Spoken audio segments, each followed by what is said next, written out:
We are live. We are live. Live, live, live. All right, all right, all right. Hey, what's up, Patty? How you doing, man?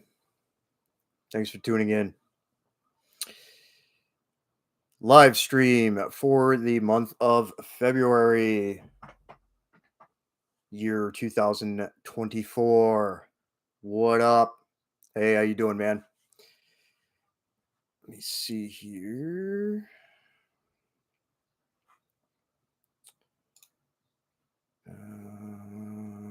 Nope. Okay. Not much, man. Just doing the Q&A for the month. So what I normally do is start with the community post questions, and then once those are done, I don't have too many again this month, and then just talk with people in the chat. It feels like I haven't talked to you. So, oh, I know. It's been what, 4 seconds? Private chats are fun. It's good stuff. Welcome, new people. Welcome, welcome. Hello, hello. Alrighty. 5x5. Excellent. Like I said, I am going to do the community post questions real quick. I'll knock those out at the beginning of the video so people who tune in later that had questions can watch the beginning of the video and see my answers. Then I will just shoot the breeze with people for however long. Usually go for about 2 hours. Martin Fertusman. What's up, bro? How you doing? Glad to hear your surgery went well and get well soon. Anybody who tunes in, go check out Modern Frontiersman.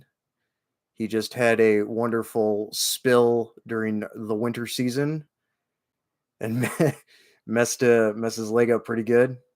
He is not quite the Bionic Man, but just had surgery to get some broken bones fixed. So go send him some well wishes. Just hop along. All right, let me get through these community post questions, and then I'll start talking with everyone in the chat here. So, community post questions. First question was from Large Ogre, our buddy Ogre, gentleman over in New York State. Ever wanted to go out and shoot a 10 gauge for target practice? I have shot 10 gauge before. It's fun. I don't personally own one, but I've had a little bit of time with some 10 gauges. I like 12 gauge more. It's just more common and whatever. But no, they're fun to shoot. You definitely got to know what you're getting yourself into. If you're a smaller person, you're going to bruise the hell out of your shoulder. They're fun though. So, but yes, I have shot them. Good question. Next question. Yeti's Uncle 666. Thanks, bro, for the question. And thank you, Ogre. Yeti's question. Have you ever built an AR or any gun yourself? Doesn't have to specifically be an AR. I have. So for one of my prior contracts, I built an AR. They just gave us free reign in arms room with all the parts and told us to build what we wanted. So I've done that. I've also built a personal one before in AR. And yeah, it was really cool. So it's easy enough to do if you know what you're doing. There are some good instructionals out there. If people do want to know, they can go to like Full 30. There's some good full build instructional videos there. Otherwise, you have good manuals out there to learn from if you don't know how to build one. But yes, I've built a couple before from the ground up, just bare receivers, and then did everything, put all the parts in and tensioned everything and all that fun stuff. Most ARs that I have are all Frankensteins anyway. You know, I end up replacing parts after a while or whatever. So it's just kind of a normal thing, especially with the AR platform. So, but yes, I've done a couple. So thanks for that question. That's a good one. See who else came in here real quick. Hey, Twin Arrows, what's up, bro? How you doing? Got home from the gym. Ogre Bruja, hey, what's up, man? Thanks for tuning in. Appreciate you. I just answered your question, by the way. Yes, I have shot a 10 gauge, and yes, they're fun. No, I don't own one.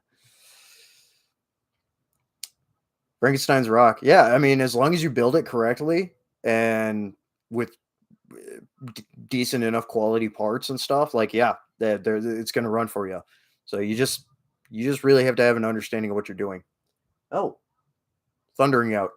We have a thunderstorm rolling in here, so hopefully that doesn't affect my internet too bad as we truck along here. Yep, Torneros. I actually posted that in our little chat that we have uh, about that sheriff. Yep, heard about it earlier. Back to the questions. Jean Valjean 341. Thanks for your questions as always, man. Who's going to save the Armenians from the Azerbaijanis and Turks? A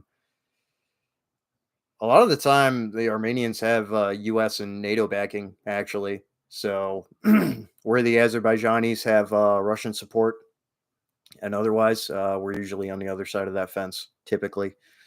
The Armenians are a little underclass right now with the more proactive support the Azerbaijanis have, which is again strange with the Turks. I've talked about that before. They like to play both sides, and it's a strange dichotomy with Turkey. But yeah, typically it would be, even though they're using the Armenians, even though they're typically using some Russian equipment and stuff, you usually have a little bit more of a Western backing, but not seeing a whole lot of that right now. And that's still an ongoing conflict for people that don't know, especially for the Nagorno-Karabakh region and things like that. So still active fighting going on between Armenia and Azerbaijan, even though there was a quote unquote ceasefire for a while and stuff. Practical Rifleman just laughed. Oh, at the meme that I posted. Anybody who hasn't seen the meme for the community post, go check it out. You can, if you're on a computer, you can save it if you want. I will be deleting. I delete those community posts after I'm done with them. Just looking at the chat here. Yeah, it's an interesting thing as far as with the sheriff and stuff.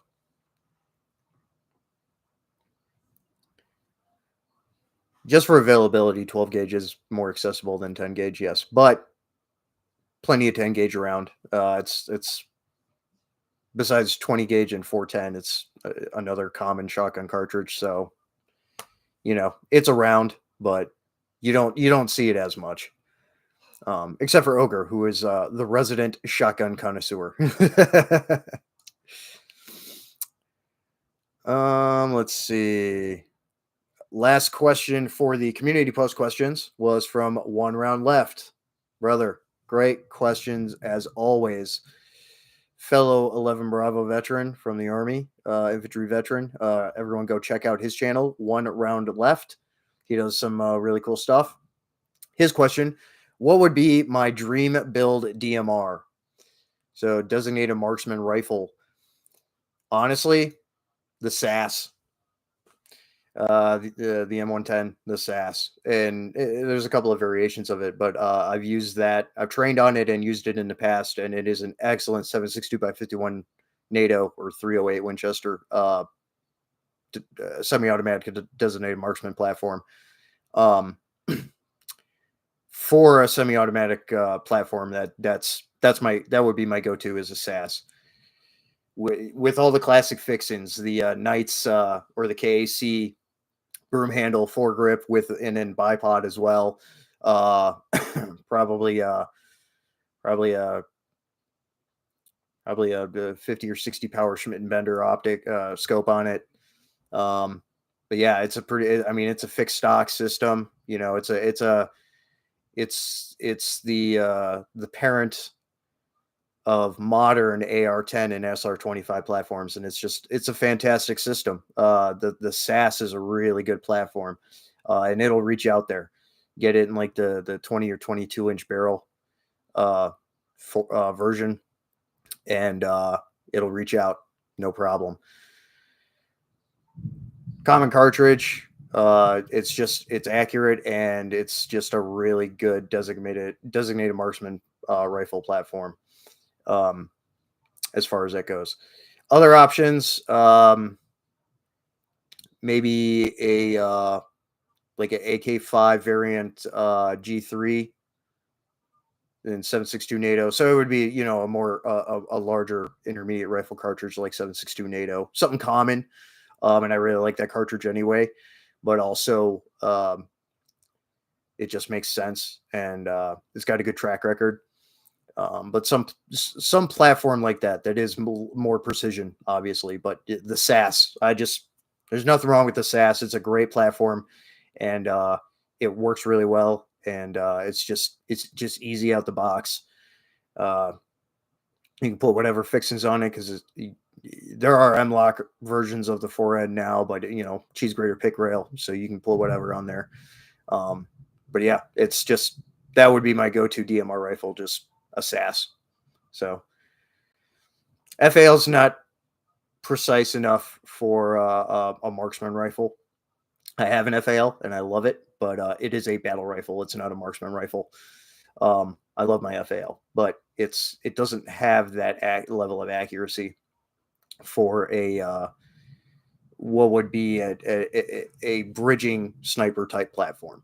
That's where the SAS is definitely takes the cake there. But yeah, those are all the questions from the community post. So thank you all for those great questions. Great as always. So I appreciate them. Just moving over to the chat comments here. Twin arrows, you're on your tablets. Phone is off. I haven't been on the chat. Oh, okay. Yeah, Fetty, FAL. I love my FAL, but again, it's a battle rifle. It's not a precision platform.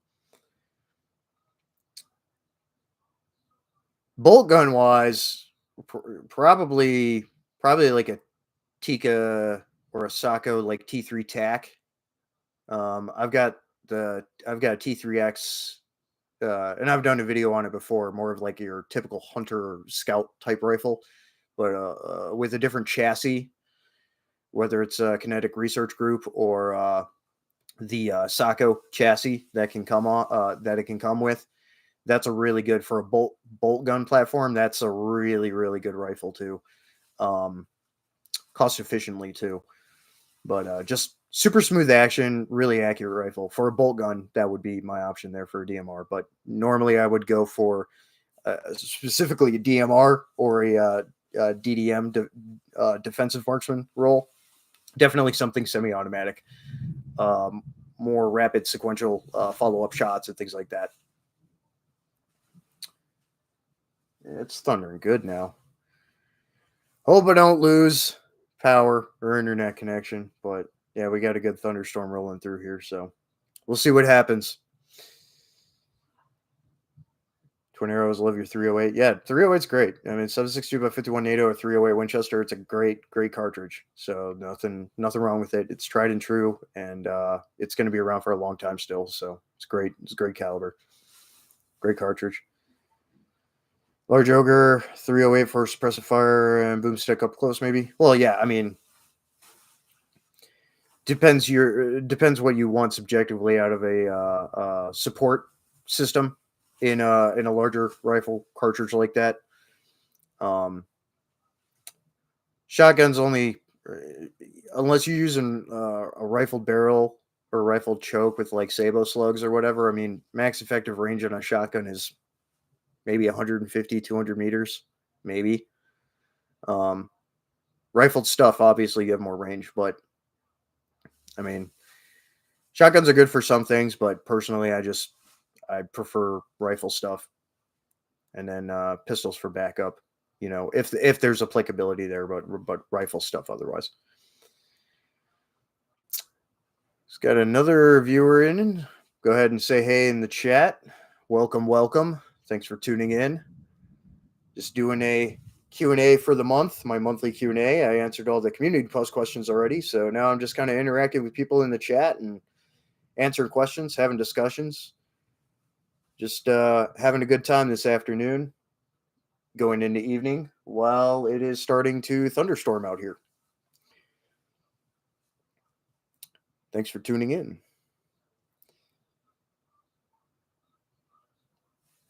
For those that don't know, Ogre in the chat, he's in New York State, which is severely restricted. Yes, yeah, it's not great. Metal for breakfast. Hey, what's up, man? How you doing? Originally sub for the metal. We love learning about all this firearm in Texas just as much. Yeah, hell yeah. Say and I say this a lot on my channel. I kind of just a wide range of stuff just based on what my interests and experience and background is. But I'm glad you stuck around apart from the music. But I try and put out music stuff as much as I can, just based on schedules, process, and where things are. So thanks for appreciating the music and tuning in still, man. I appreciate it. If you got any questions, throw them in the chat. Happy to answer them. Betty, you got a question? Why am I why am I a fun to my fat friends? Support their tinkering ambitions.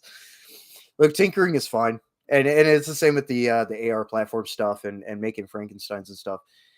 But there it does get to a point where you do too much tinkering and it turns into a very niche and limited kind of thing, turning into a competition gun or whatever. Combat setups for rifles and pistols are done a certain way, just so you have reduced points of failure and less to worry about with stuff breaking and failing on your system and stuff like that. That's the only reason there. Damn, it's booming out. That's the only reason there. And again, that's why I run bone stock Glocks, MMPs, and stuff as far as pistols go. And then yeah, with rifles like with ARs, yeah, I'll tinker a little bit, put some different parts on them and things like that. But you know, um, with good quality rifles, I mean, you don't have to do all that much to them besides just put the stuff that you like on them. Without turning them into something else. Like when you start doing like with pistols, when you start doing skeletonizing and these relief cuts and things like that, you're just opening up the platform to introduce more dirt, fouling, everything else in austere outdoor conditions. So that's one reason why you don't do those things. You don't see that a lot. Now some guys do it, but again, what a raid team does is going to be far different from what an extended uh, infantry or other kind of specialized combat long-term sustainment combat operations unit is going to be doing. They're not in and out real quick, so it's just the conditions based for your weapon systems. Ogre, what's my next project for music? Well, I always have multiple projects going on. I play in like something like 11 or 12 different bands and projects. So there's always something going on at some point in time, or at any given time, or multiple projects going on. So like right now, in and out of the studio, my buddy's place for the next Eldarion album, which is a Tolkien themed, like epic, atmospheric black metal crossover stuff. We finished writing everything, so now we're just getting through the tracking process. Finish doing all the instrumental tracking for all the songs, and then we go and do the vocal tracking after, and then final mixing and mastering and stuff, and then that'll be ready probably mid-year sometime. I'm hoping June, July. Hoping June would be a good time for that to release. I think so. So people just saw the flash of lightning out there. It's storming good. Other projects, Aposticum. We're working on the full album right now. We've got all the tracks like written for the most part and scratch tracking done. So we're going to send that off to session people for their side of tracking for the songs, and then we'll get some studio time and start tracking that album. Pythonism, the doom metal project, we just had an EP drop, as well as it's part of a split as well. We're actually working on another split right now. I got 2 of the 3 songs done, so that'll be coming soon as well. Couple other little things here and there. I got my buddy in Ukraine who just did that visualizer music video for my one-man like war metal project, The Anointing Maelstrom. He's got a really cool dark ambient project I'll probably be pitching in to as well. Probably new Bonnie, which is like my world music, Nordic shamanistic tribal music. I'll probably be doing another release with that soon too. So I got a lot going on with that stuff. So there's things in the works. So it's just a little bit of time till it's all done. It's a process, but it's worth taking time on. Fetty, Fetty, Westside says, "You kid, you kid." Hey, that's okay. It's okay. I still answered your question.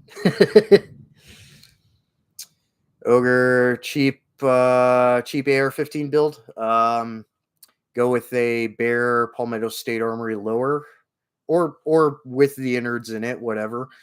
And then get a nicer upper.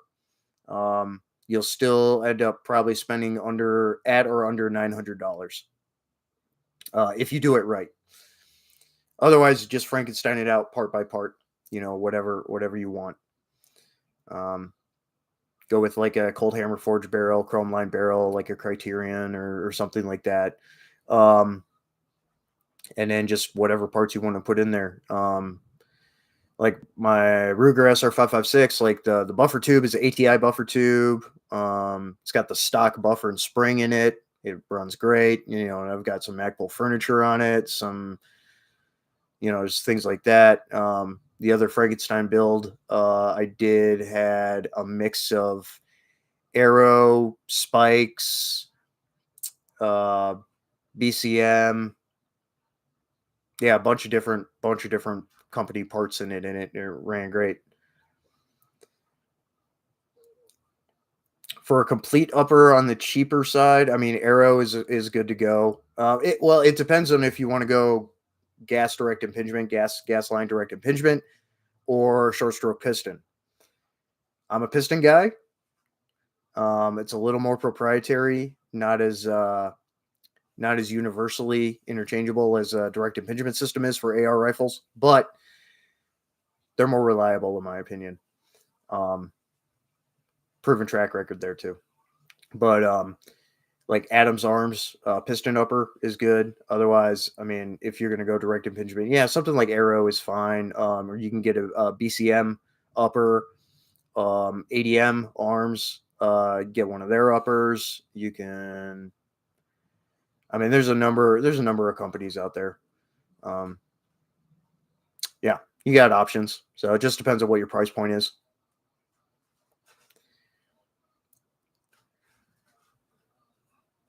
I said doo-doo, Modern Frontiersman. Did I say doo-doo?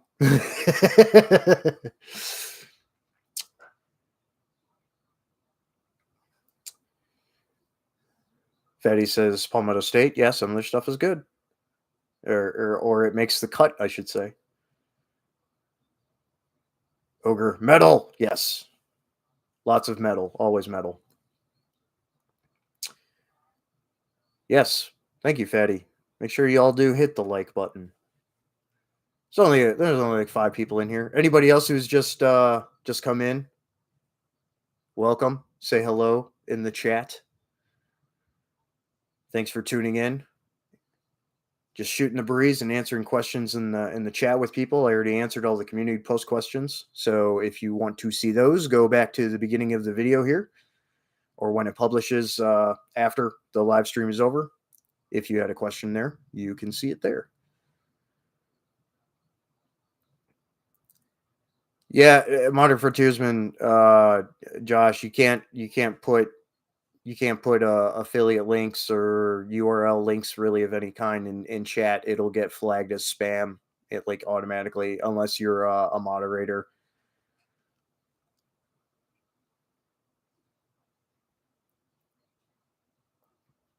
And whatever other additional features you have on there.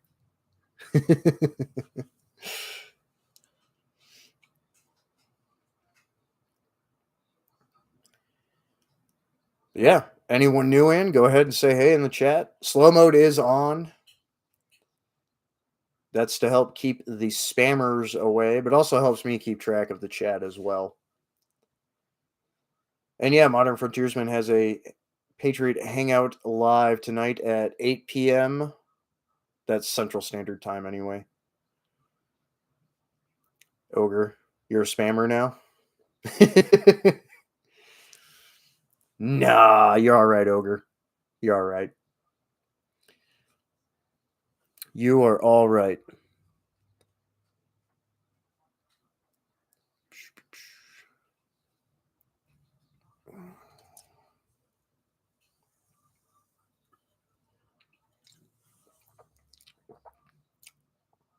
Oh, okay. Josh, that's your SF buddy coming on. Cool. Do I want some of the snow you got today? Yeah, actually, I do. It's been raining here, so a lot of it's melted. And yeah, we got a thunderstorm going on right now. So certain areas of the state still have plenty of snow, but like here, yeah, we're just getting rain right now. Fatty West Side, 9 p.m. for your normal folk. No, that's Eastern time, East Coast time.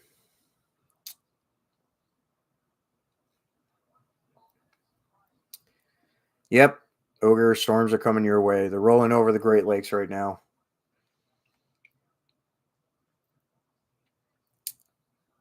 Yeah, most of y'all are East Coast. At least they're in the chat right now. Metal for breakfast. I don't know where you're. Well, I don't know where you're at, but I'm Central, North Midwest, Great Lakes area.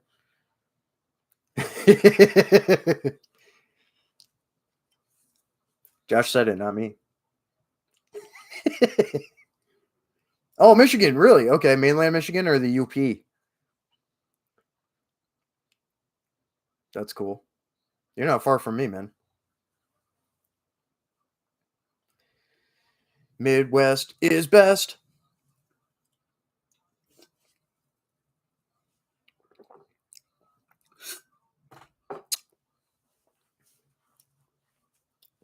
Close to Jackson. Your mainland. Because if you were in the UP, you'll be even closer. Hey, bud. Joe Morgan. Hey, thanks for tuning in.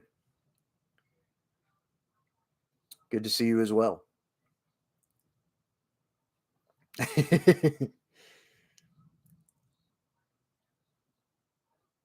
Send some tree videos. Oh yeah, that'd be cool, ogre.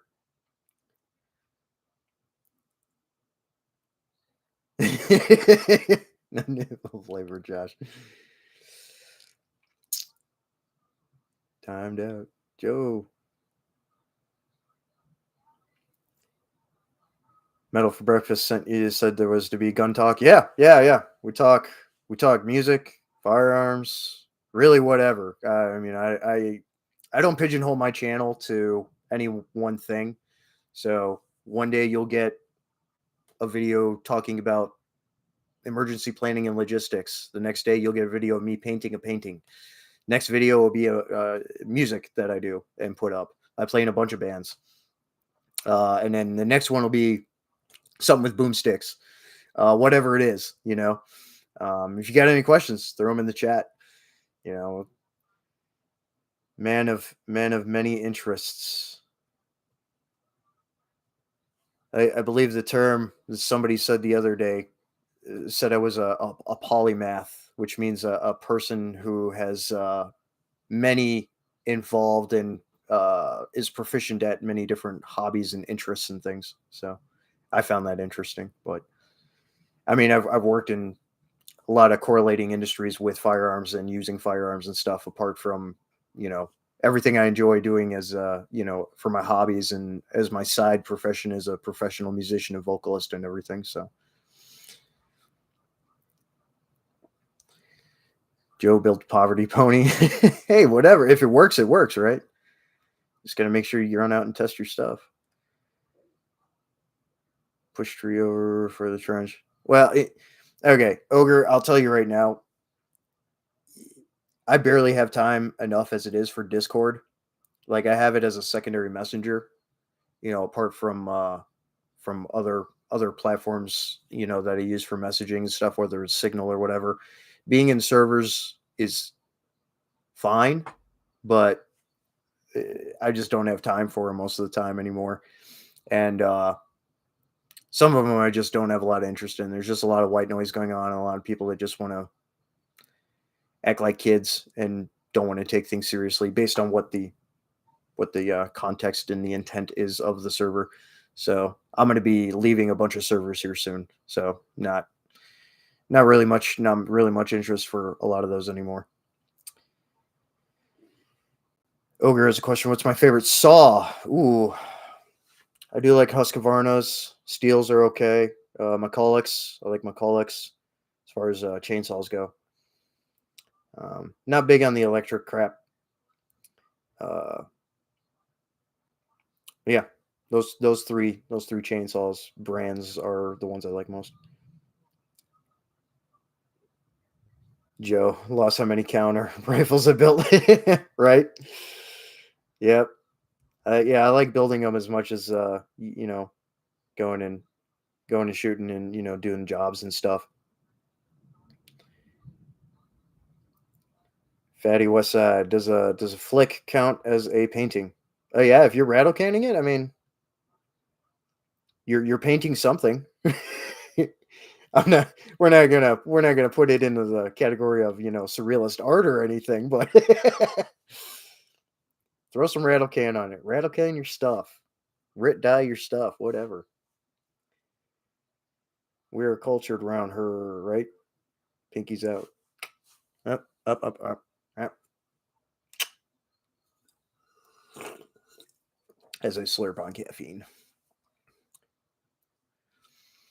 Ogre, you're right on them acting like kids and shit. Yeah, yeah. That's what I'm saying. A lot of younger guys, but it's like, hey, if you're here for this thing about doing the things and you're actually serious about it, you should get serious about it. I don't have time for negativity and crap anyway. So, Fatty West, I prefer Renaissance Man. Yeah, yeah, Renaissance Man. I like that a lot too. The polymath term was new to me. I was like, oh, okay. Means the same thing as Renaissance Man. Cool. Ogre 372 XP Husky. Oh, okay, cool. American Outlaw. Hey Trey, how you doing, brother? Did I get your text message? I don't know. My phone likes to be really slow about text messages. Let me check and see here.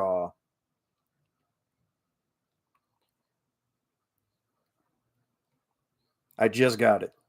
As I open my messenger, I get it. So I just got it. Yeah, I'll get back to you, Outlaw Trey. I will get back to you about that when I am done with the live stream here. Absolutely. Apparently, I missed a call too from Hawaii. The fuck?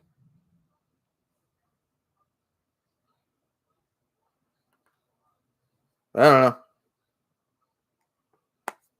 I can't remember if I know anyone in Hawaii or not, besides an ex girlfriend.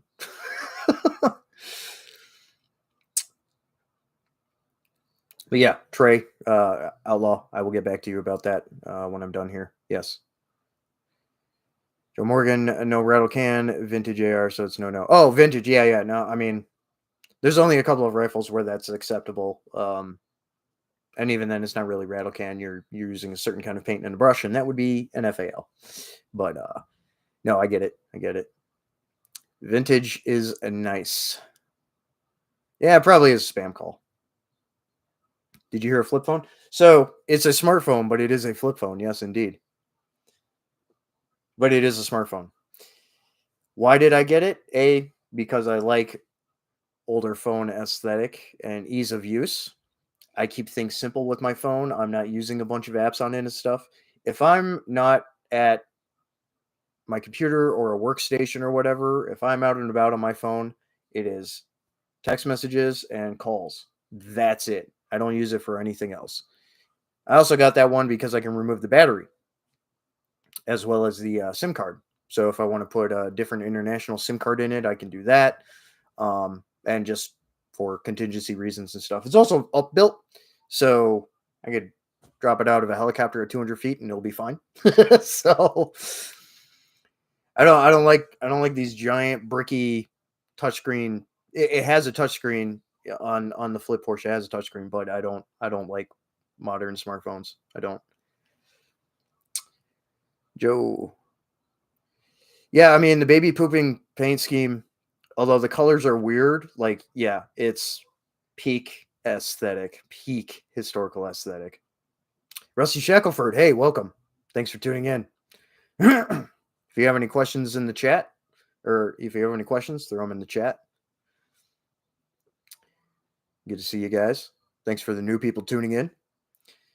Eddie Westside, you've been looking at those. I was going to say, if it's an old flip phone, wonder your text takes so long.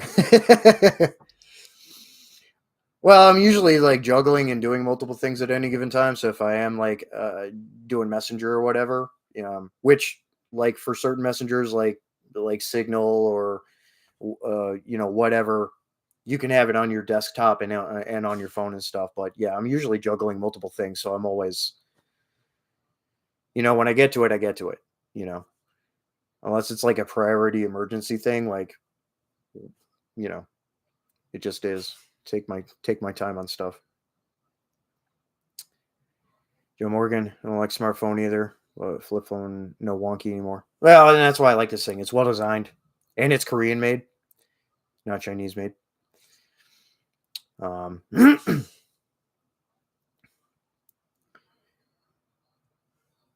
more lightning. Storming pretty good out here. Ogre, are you a pain in the butt? No, man. You're a gentleman and a scholar. Light on the scholar. You're good people.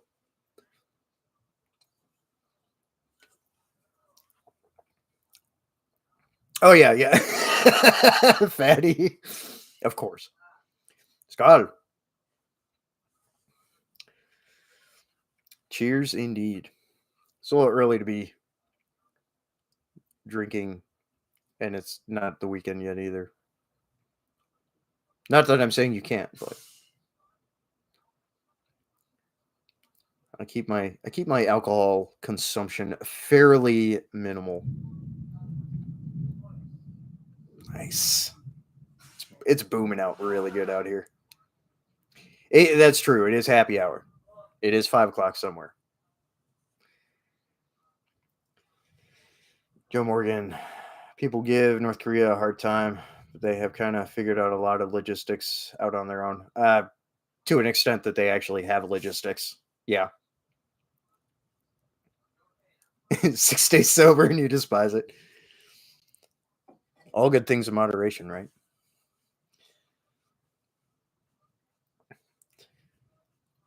I mean, a lot of my drinking, I keep it to social and ceremonial or celebratory.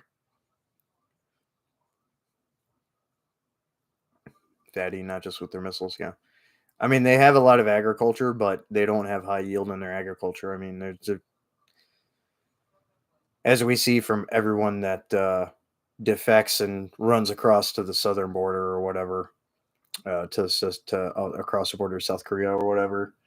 A lot of them have parasites, worms. They are malnourished, just things like that. So it's not good. Ogre, what is my favorite cheese to snack on? Oh, bro, come on. I'm in the dairy state, yo. We have so much good cheese to pick from. Like, that ain't even fair. I have a lot of cheeses I like. Anything from a Norwegian caramelized brown cheese to a juustoleipä, which is a baked farm cheddar type cheese. Hell, I even like Limburger cheese.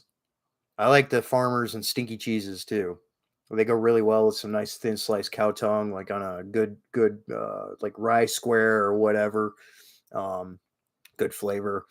I mean, I like cheeses with peppers in them, like whatever. Like, I just like cheese. Cheese is great. It's a staple here. Cheese curds, fried cheese curds, that's a big thing here too. Staple thing here too. Munster, love Munster. Brie, Gouda, you name it, man. Cheese is my jam. Joe, what you're drinking is legendary. That's part of the problem. Last good bender went on. Woke up naked on the floor, covered in the neighbor's lipstick, and I don't remember how I got home. Sounds like a weekend. It sounds like a pretty standard weekend in the Army or the Marine Corps. Josh, modern frontiersman, would agree if he's still in here. That was definitely many weekends back in those days. Partying hard. Cheese is a bomb. Yep. Yeah, cow tongue. Exactly. Yeah, thin sliced cow tongue. Just it tastes like bologna, man. Really like nice quality bologna. Or you get like a good like prosciutto or something, or maybe a caprese or something. Like just fantastic. Meats and cheeses. Poutine also delicious. Gravy with cheese curds on it, on fries. What they call chips, we call freedom fries. Also delicious. Haven't heard the fun. Just for Joe says, haven't heard the fun part. Saw her a few days later. She had a black eye and couldn't keep her hands off me. I remember none of it. I mean, is she cute at least? Come on.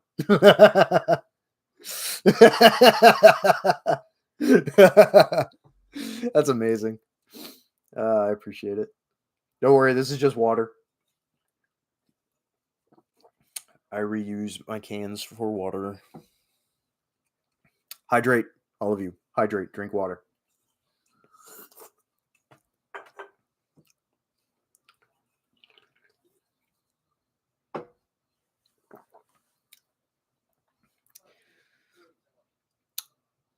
Our only chips as they come with fish. Yeah, and even then, we just call it a fish fry. We don't call it fish and chips here. It's just a fish fry. So a fish with fries. You're frying the fish with fries on the side. So long as it isn't a butt can. All right. Lots of cake. Okay. Okay. I understand. Joe, you're a hoot, man. Oh, I lost a couple people. Dang it. That's okay.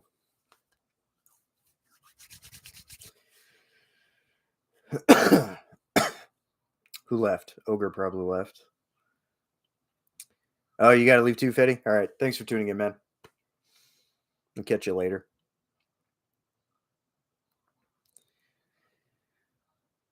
See you on the flip. Yes, sir. I'll be in chat here in a little bit. In our group chat.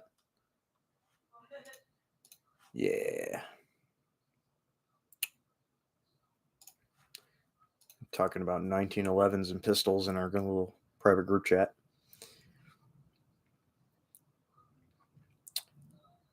Good stuff. Anybody else got any other questions? Anything? I enjoy the stories there. That's good. That's good stuff.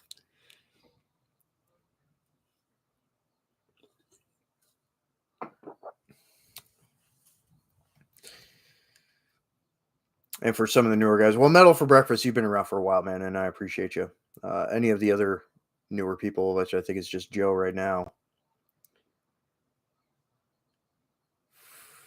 A friend of yours, kid scored an SKS for free. Turns out it's a Yugo SKS. Those are pretty rare. That's a score. That's for sure.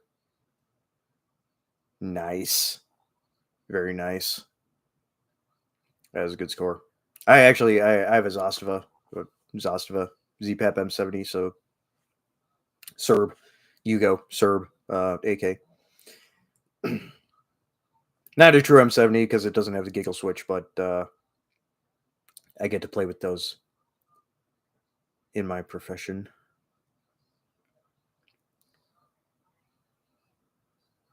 Invited Joe because he knows and loves guns music. Great, he's in the right place. I'm glad you invited him. thanks for tuning in, guys. Needs a magazine, but he thinks it's intact. Cool. Apex gun parts, Arms of America, Royal Tiger Imports, those three, along with a couple other companies out there, should have Yugo SKS magazine parts. Yep. Like Arms of America. My one buddy that's got a SOT, Class 2 SOT level 7 FFL, so he can do manufacturing and all that stuff. He's gonna. I was trying to talk him into picking up a Yugo PKM, an actual PKM, so he can play with it. Check numeric, $100 for a factory mag. Oh, nice. Yeah, no, it's not bad. You might be able to find them a little bit less on Apex or Arms of America if Arms of America even has them. But yeah, no, that's solid.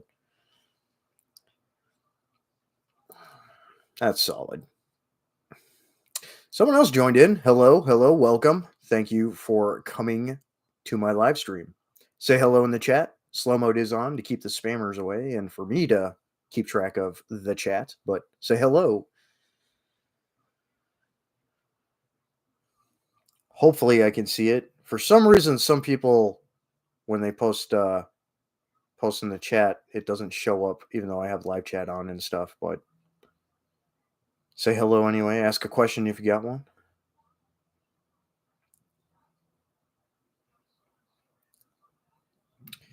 Remaining AK and 545 for a dream gun. Yeah, I mean, I really like the Zasavas, man. They're good to go. Chrome line barrels. You know, the Wassers and the Sugar AKs are very nice though too. Yeah. $100 for just a mag. Well, yeah, it's that's sought after surplus. That's high ticket surplus items. The magazines for my Tika, because I don't have it at my bolt gun, my Tika bolt gun. It's not AICS converted.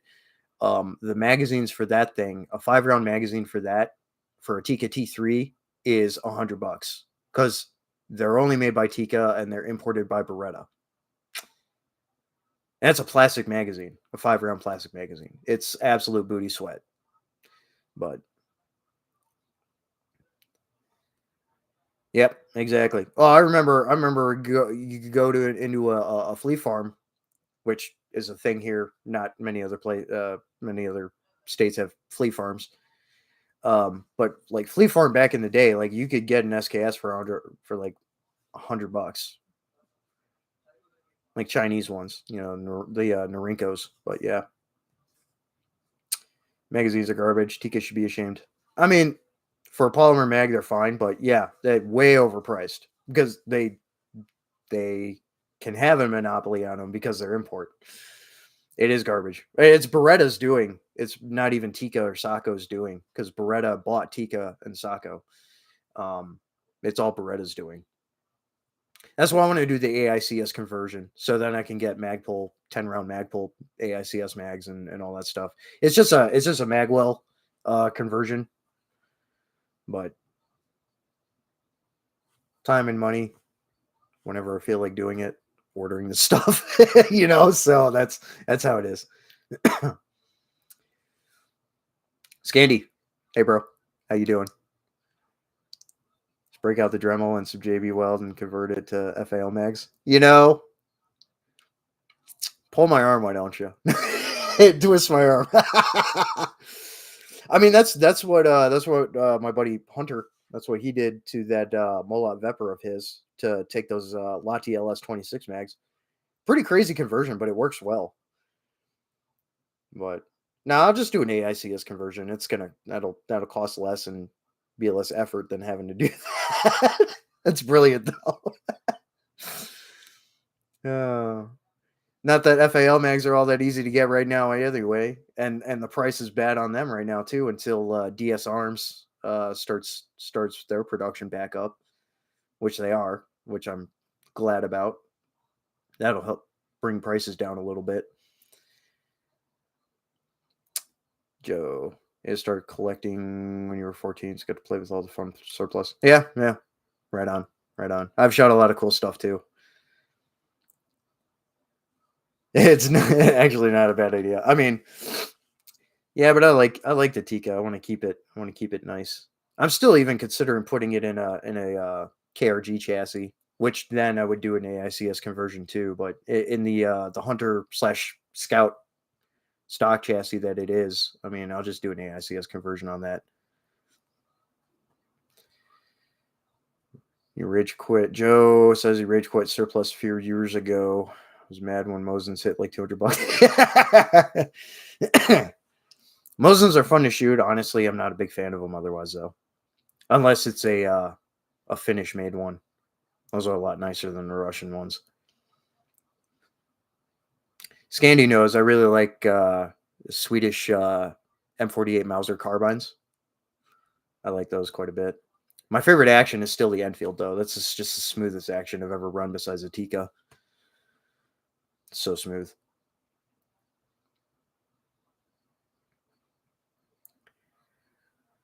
But yeah, prices have skyrocketed on them, so it's it is what it is.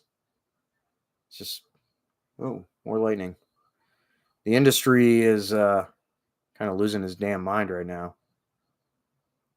And I have a community post too because it was right at the beginning of this year that Vista Outdoor, the parent company for a bunch of different ammo and gunpowder manufacturers, did a serious price hike too. So if you are wondering why your ammunition is costing substantially more this year, that's why. Supply issues. Okay. Joe had every variant at one point, but a Chinese NVA and North Korean. Yeah, well, yeah, those are really hard to get. Not that there's many of them.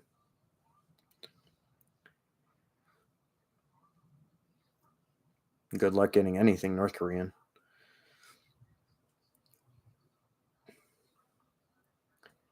I know people saw the news about the Indonesian company that's going to be importing the FNC and stuff. I'm kind of excited for that.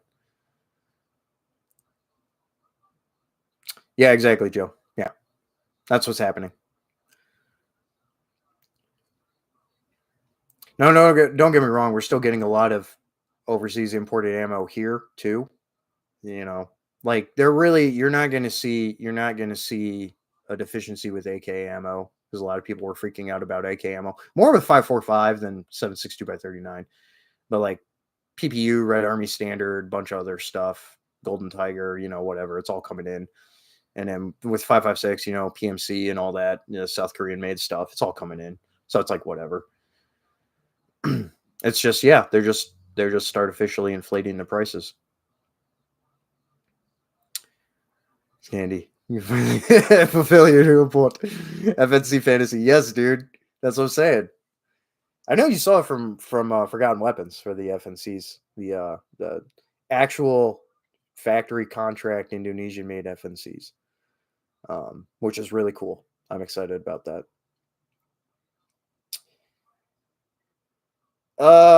Joe, it's not a full export ban, but it is a limited export that they have right now. Stuff is still coming into Zastava Arms USA, but it's in very limited numbers. Just because Serbia is still doing their thing on their end with stockpiling and stuff. But the stuff is still coming in, but the prices have gone up too. I noticed on the ZPAP M70s they went up like another $100 or $200. Also about the Romanian stuff too. Sugar was a big part of it, but they're not happy and they're trying to work it out with Century if they don't end that partnership and contract. The Romanian manufacturers are demanding more money on the market too, so you're probably going to see prices go up on any Romanian stuff coming into, apart from surplus ammunition. But like rifles, you're going to see a price increase.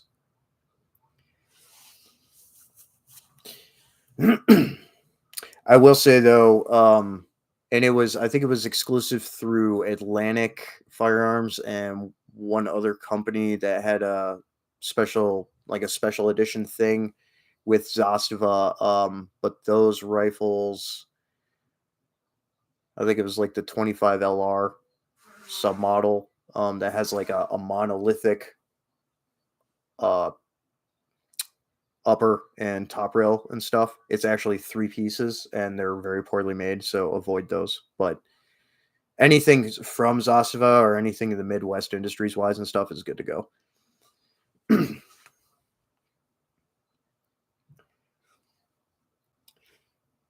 do some heat lorping there, Scandy, with the FNCs.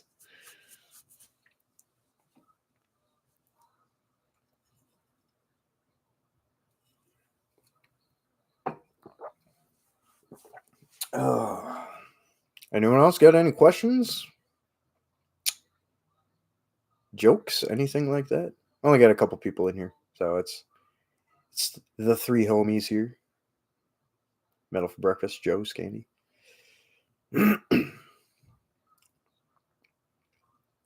Storming pretty good out. Damn, already been going almost an hour. Sweet. Pioneer seems to be hit and miss. Yeah, they are hit and miss. I wouldn't go for them. Apart from Zasava, I think the other dream AK type platform I would want is a probably a Finnish like a Valmet. As the Polish barrels are nice too, but definitely a Finnish AK. Also would not mind a Swedish AK4 or an AK5, both. You know, that'd be nice. I guess the hell is FB whatever, the Polish manufacturer. They're finally going to start importing Grot rifles too, which I'm actually excited about because that's everything, just about everything the ACR could have been and should have been. So I'm looking forward to the Grot rifle coming into the country. It's going to be expensive, but Joe, Chinese fanboy, first AK was Mac 90. Yeah, that was my buddy's. The first AK I ever shot was my buddy's Mac 90. Those were very common back in the day. They were reliable too. Reliable rifles.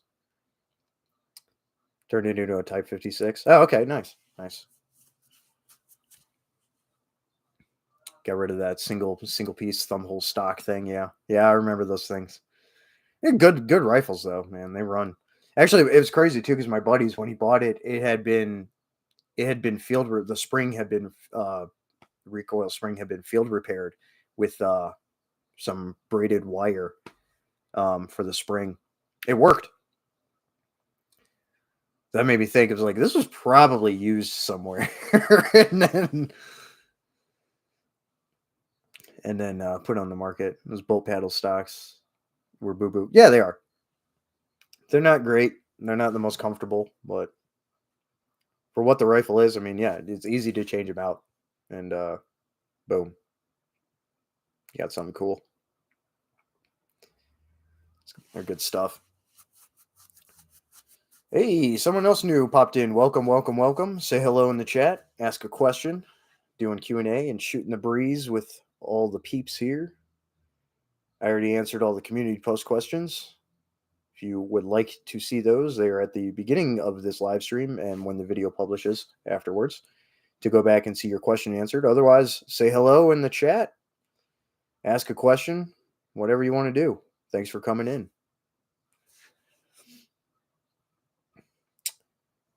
Joe says, as long as receivers and slang cut. Yeah, I agree. Hey, Alpha Charlie. What's up, brother? Did you get my email, by the way? I sent you an email about boots. Quick drive by to Boozy Algorithm. Hell yeah, dude. I appreciate you, man. Thanks for coming in, man. Let me know if you got my email. I sent you an email about boots because you were mad.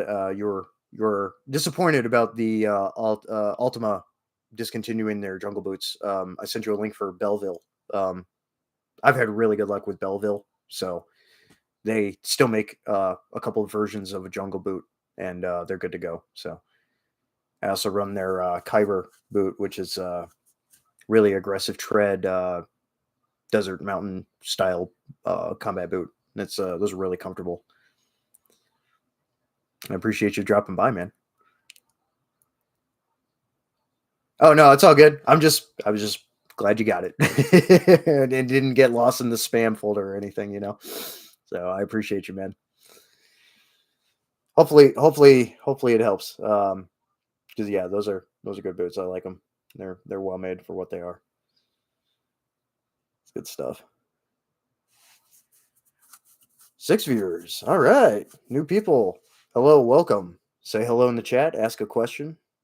I do have slow mode on. It helps me keep track of the chat. Also helps keep the sexbot spammers away. Thanks for coming in. Question of any kind, really. I am a man of Renaissance type interests, so all across the board. Music, art, movies, firearms, whatever. Whatever you got, throw them out there. I appreciate everyone coming in. It's good stuff.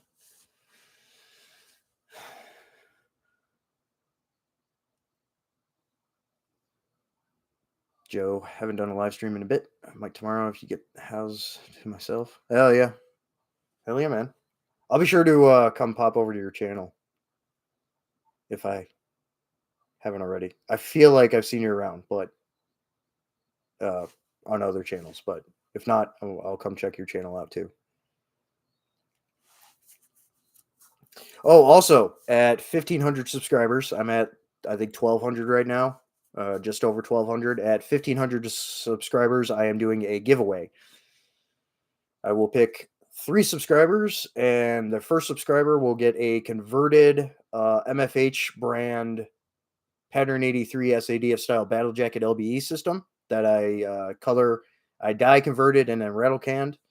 That'll be given away, and then the other 2 winners, one will get I think it's a 2-liter Camelback bladder system, and the third place will get a pair of brand new Mechanics Wear OCP gloves.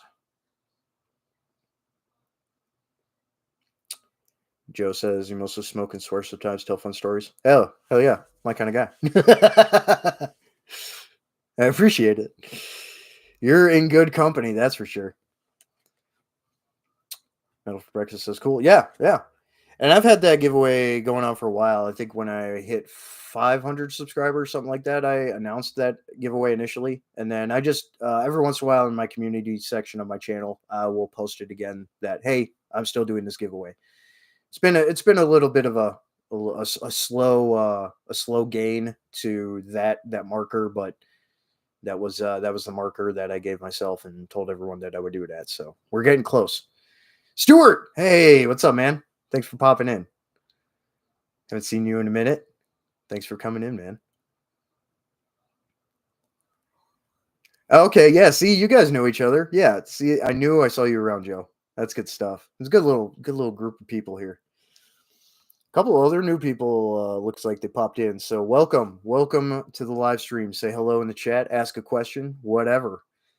Just hanging out for about another hour while it's thunderstorming out here. This is my monthly Q&A and stuff, so I answer questions and whatever based on what my interests are or what my fields of, I guess you would call, expertise would be.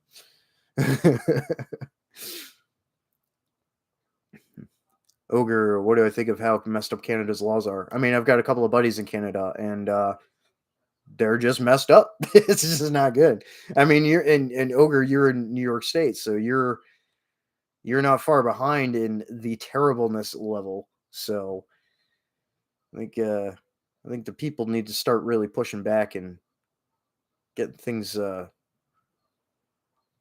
FJT is right. Get things squared away for themselves. Joe, you get annoyed when people claim Canada doesn't own guns. They absolutely do, and it's terrible what they have to go through. Yeah, no, I agree.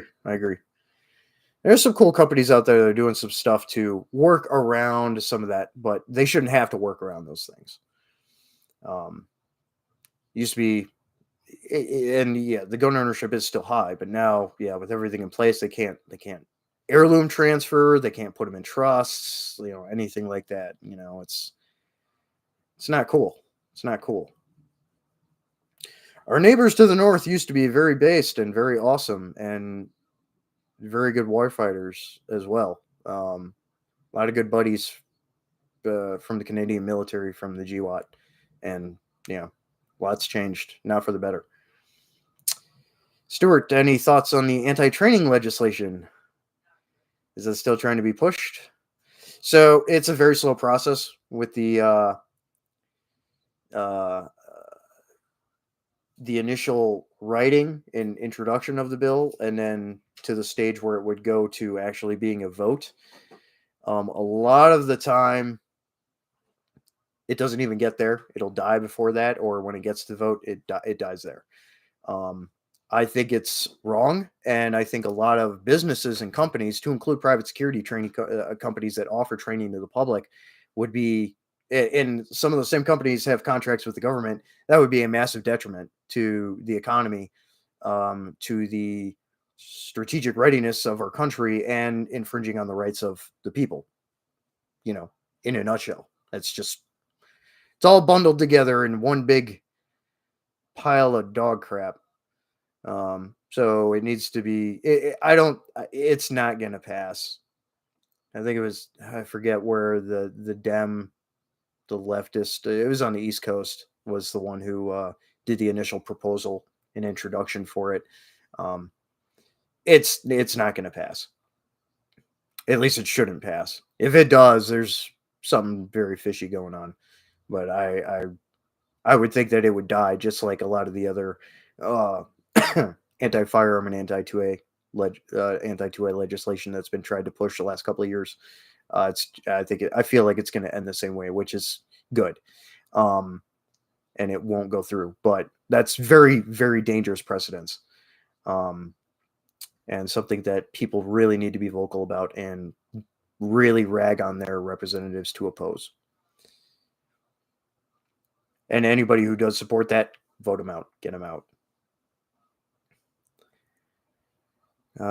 Joe, hell, vintage M1 Car 15 stock for your A2 carbine came from Canada. Yeah, oh, nice. Awesome.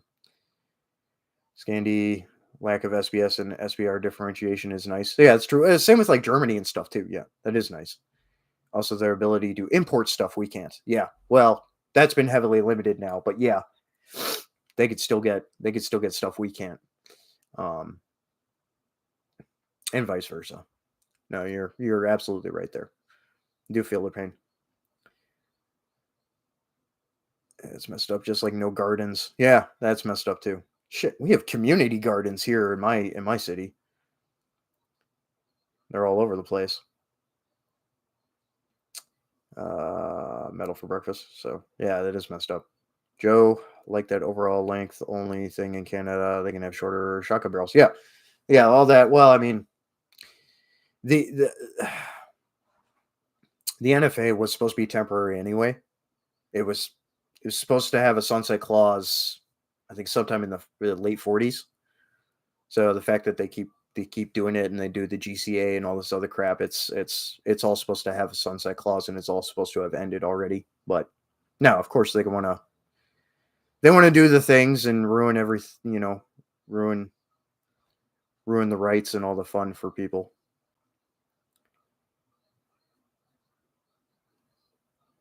The no gardens business at Judd Pudpool Mill, yeah, absolutely.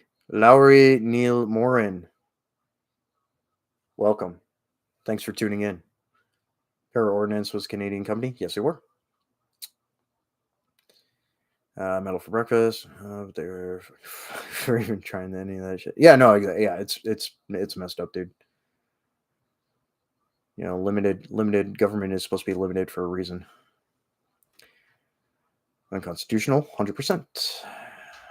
Joe Morgan, my friend traveled up to Ontario or up in Ontario has an Enrico M4 clone. I think that they still sell them. Possibly, I don't know. I think with the stuff that came out, I don't think there's only a couple of companies, and Templar is one of them, and then there's a couple of others that are able to skirt around that because there's a difference in the design of the firearm. Something as simple as the D10 pin is in a different position than standard AR receivers. um, for putting the upper and lower together, like things like that. They're working around. Apart from some of the conversion stuff for SKS, like you think that the Tapco stuff was wild for SKSs, like back in the day. They're doing some other crazy stuff with SKSs in Canada right now. Castro Jr. ruined the country. Yeah, he did. Absolutely.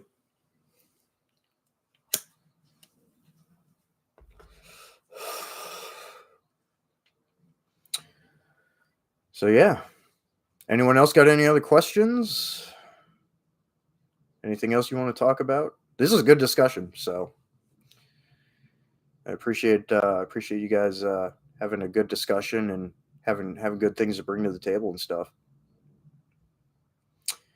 New Yorkers and Canadians are fuds. Joe Tapco should be put on trial for crimes against surplus. I mean, it was interesting what they were trying to do back in the day. Just the quality wasn't there for some of that stuff. Some of their other stuff, like their single point slings and all that, like fine, good to go. But yeah, some of that stuff, it just wasn't there. It's like what you see Troy Industries doing with M1s or M14s. You see the receiver housings for those that they've designed. Interesting in concept. Delivery wasn't quite hitting the mark, but it was interesting. Metal for breakfast. I don't know what a FUD is. I hate admitting that.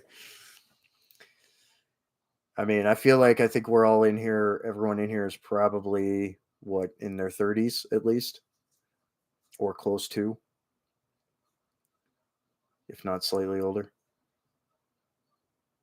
I'm in my late 30s. Joe, I'd love a Troy Industries Car 15 clone, but those dried up forever. Oh, I know, man. I know. Stuart, yeah, finally some nice FAL mags being produced. Well, and DS Arms was making FAL mags before too, but they had quality control and I think production line issues with them. But I'm glad that they're bringing them back. I was myself and a group of other people were kind of not harassing, but we were definitely pushing hard on Duramag C products and Duramag to make FAL magazines too, but they have vehemently refused to.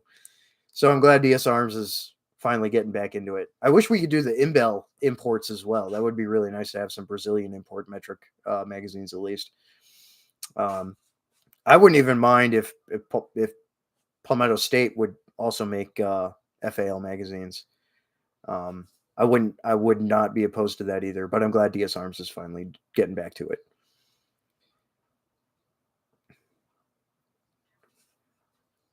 Joe, FUD is the hunting only gun owner's manual.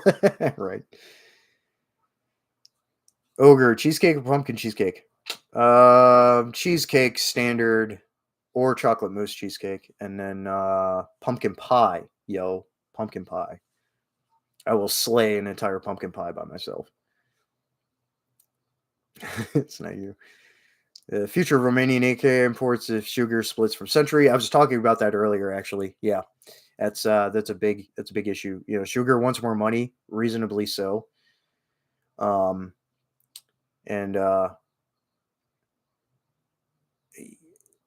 we'll still see Romanian imports come in. Hopefully they can negotiate it out. We're probably just going to see them at a higher price. And it's the same thing like we were talking about earlier with Zastava too. Limited import coming in, but imports are still coming in. But I mean, the ZPAP M70 has gone up $200 in price. You can still find some deals, some places, but like Atlantic and stuff. But yeah, the prices are going up on all that now. Ogre, 40 years old. Yeah, so well, yeah, you're the same bracket. I'm only a couple of years younger than you. Joe, FAL could be fussy. Fussy bitch. Had a friend with early pattern inch FAL. Took 4 boxes to even get gas system close. Yeah, getting them dialed in could be a task. So he had L1 or SLR type inch pattern. I've got metric. I've got DS Arms Bush Warrior model FAL. I love that thing. It runs like a champ. You get that gas set and it'll just eat whatever you feed it. I love it. Joe Century shit the bed with IO AKs years ago. Yeah, they did. Yeah.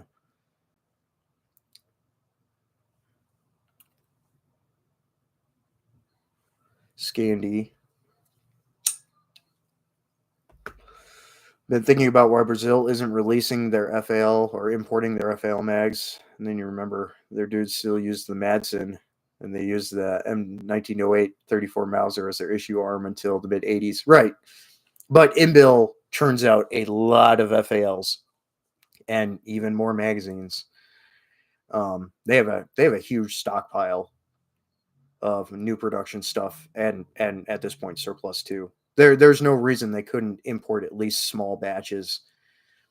Or a company like maybe like Royal Tiger or someone could get a hold of some Inbil for import. That would be really nice, and that would help alleviate some of the inflated prices we're seeing on surplus stuff right now. Brazil is a hoarder. Oh, absolutely, they are. Ogre, have fun, DJ Hockey Time.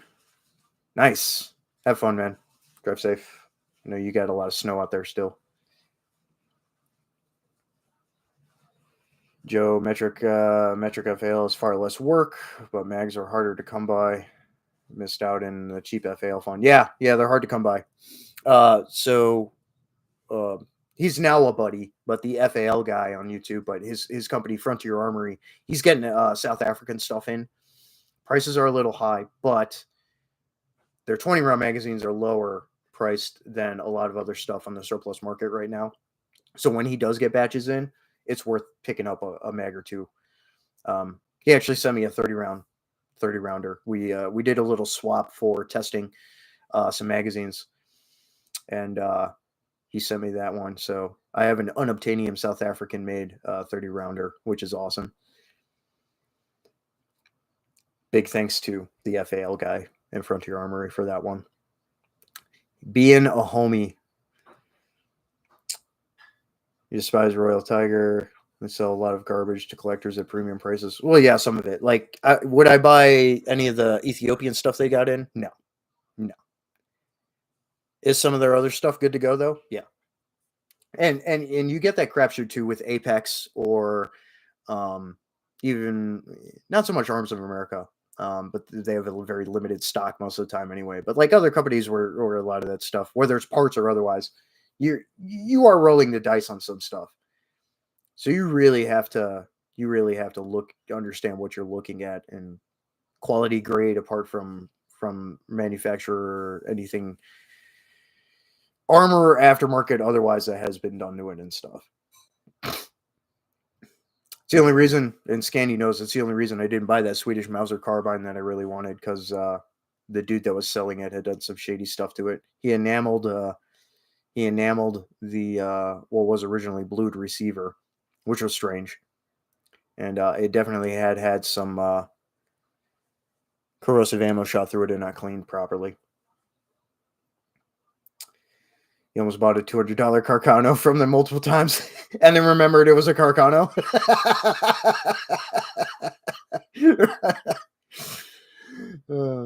Carcanos could be a crapshoot. You see rifles that look like the UN pulled them out of a ghost. Yeah, exactly. They're not well maintained in the desert or Africa. So, yeah. Took a bath on those. And that's the thing. Again, you got to really, and it's hard with online buying because you can't go put a bore light to it and look at it, you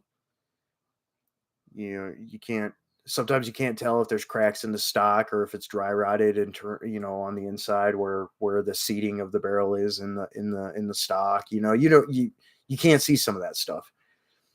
There's actually a pretty decent Enfield Mark IV that I was looking at, that a local gun store had in their like their like high end and collectors CNR vault area. But it was a naval Mark IV, so it had serious salt damage to the wood. The metal was in good condition, surprisingly, but it was salt damage. And I was like, man, it's a smooth action, but I can't do it. Any thoughts on the AR-308, AR-10, AR-308 platform? I mean, they're great. Just make sure you're getting a fairly quality manufacturer. One of the original questions for this Q&A, somebody asked me what my dream DMR would be, and I just a straight up a Knights Armament SAS M110. That's a fantastic platform. So your AR-10s and your SR-25s, which, AR-308 platform stuff. And then some of the other ones, like some of the Patriot Ordnance stuff, and some of those, like, those are good to go platforms. They're good rifles. Scandi, you're not ashamed to shoot Carcanos. Good sturdy rifle. It's like it was made in a garage. Some are, some aren't. I mean, you know, and we've talked about that at length, and you see the stuff from CNR Arsenal and stuff. Some of the Carcanos are good. Some of them are not, though.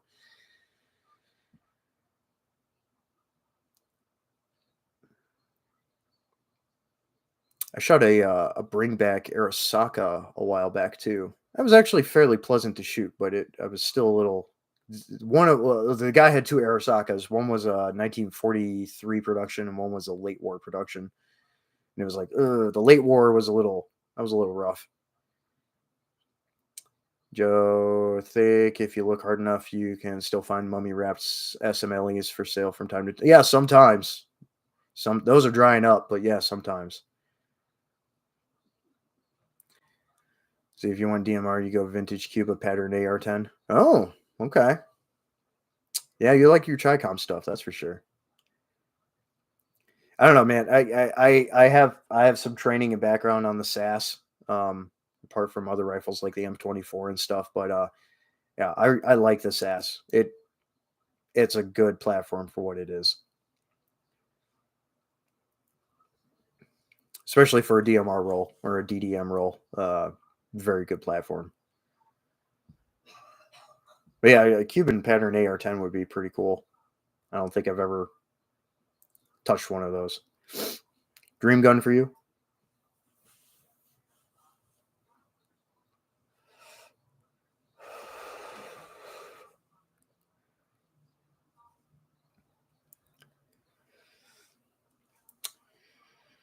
Like I was saying earlier too, I wouldn't mind Swedish AK4 or AK5 as well. Those aren't really DMR things, but I just really like the Scandinavian battle rifles. PSL and Dragunovs are cool, but way overpriced. Yeah, right now they are. Yeah, I've shot a real Dragunov. I've also shot a Tabuk, the Iraqi 7.62x39 version of a Dragunov, basically. Yeah, Dragunovs are cool, but definitely overpriced. I mean, the Chinese ones, which honestly, it's more of what a Dragunov is than a lot of the other variants that people call Dragunovs, apart from an actual Dragunov. But yeah, those are good to go too. A little more cost, though hard to find. New viewers, welcome. Say hello in the chat. Ask a question. Thanks for dropping in. This is my monthly Q&A.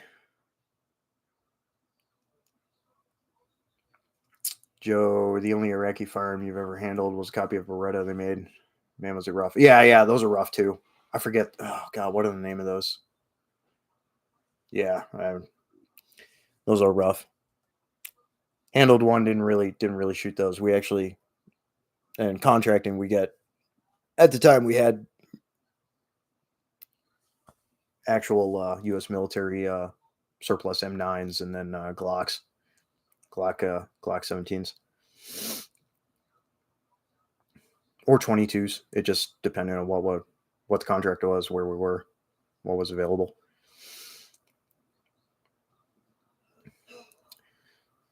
Again, any new viewers, welcome. Say hello in the chat. Ask a question. Can be about whatever. I'm a man of many interests and otherwise hobbies, work specialties, whatever.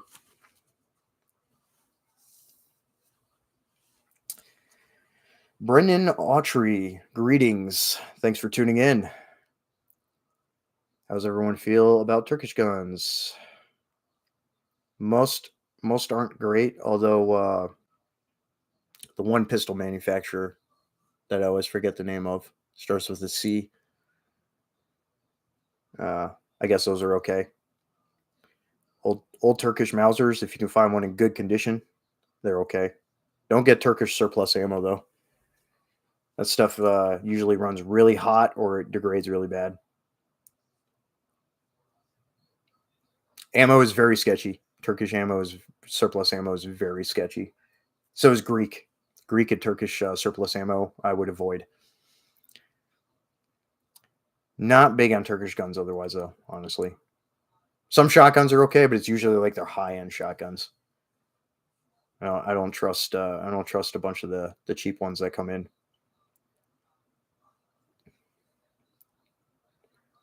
If you're gonna get a shotgun, you might as well just get an American shotgun or like a KUSA KS12, which is basically a updated version of a Saiga.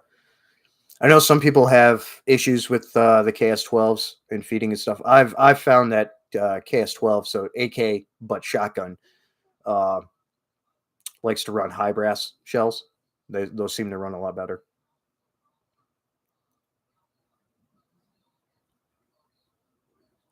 You have mac and cheese made in Turkey better than ours. Well, I mean, food's one thing.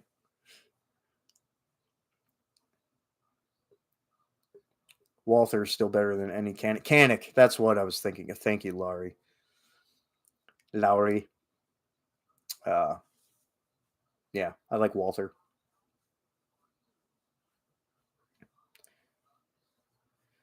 No preservatives. Yeah. Well, that's a lot of European food in general too. That's like just standard wheat. You know, like even people that have celiac here in the states, usually it's okay for the most part if they eat bread over in Europe because they don't have the same issues as here in the states with everything. Depends on the person, the severity, and everything. But I have a total gluten intolerance, so I probably wouldn't even be okay to eat bread, standard bread over in Europe either, unfortunately. But yep, a lot of processed garbage. That's why I that's why I cook a lot at home. Yep, cook a lot at home as much as I can. The crock pot is your friend. I'll make my own like gluten free fry bread and stuff too sometimes and stuff like that. Yeah, it is. For usually it is more expensive and usually has less ingredients. It's ridiculous. There's there's a pretty big racket going on with that, that's for sure. Hasn't been that bad though. But apart from inflation, yeah, it makes the wallet hurt with the grocery bill. Well versed cooking at home, live below the poverty line. Right. Yeah. You gotta be adaptive. But it's just a good skill to have anyway, being able to cook. You That's a very useful skill that a lot of young people don't have now. They just throw whatever in the microwave or spend their money eating out, ordering DoorDash, whatever. Nope. Learn how to cook. It will take you far.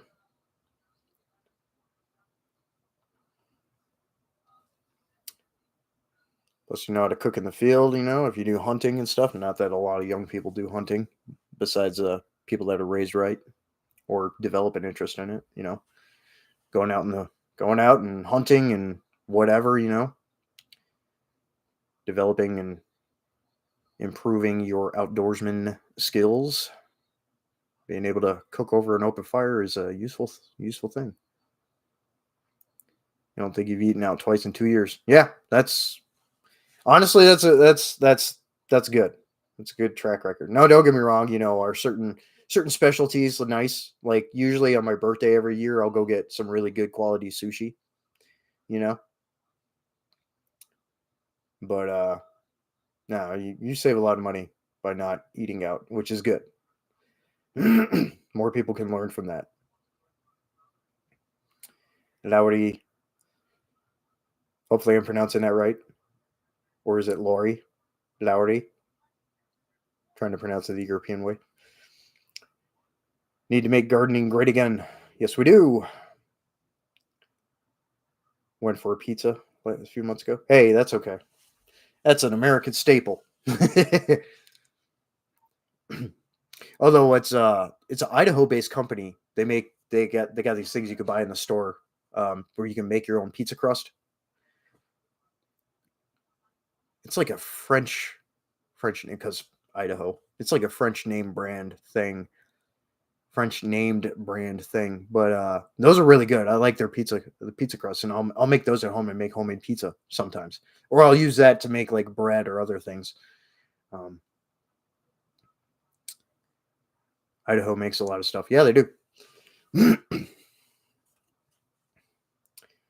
For a very low density population state. Oh, you also live in Idaho. Okay, cool. Nice. It's a beautiful state. Low density population, low crime, except for all the druggies.